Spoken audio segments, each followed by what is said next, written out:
Tawuran antar kelompok remaja terjadi di kota Makassar pada Senin malam. Satu mobil milik warga yang terparkir di depan rumah rusak akibat lemparan batu.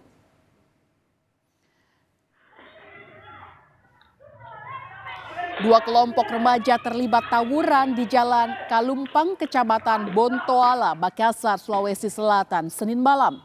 Keduanya saling serang menggunakan batu di tengah jalan. Akibat kejadian ini, satu mobil milik warga yang terparkir di depan rumahnya rusak.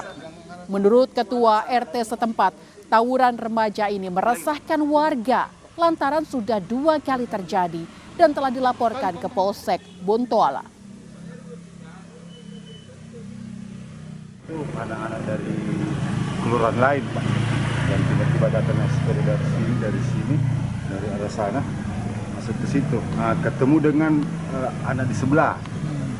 Mungkin mereka saling berkata yang tidak baik. Terjadi seperti begini, terjadi lemparan.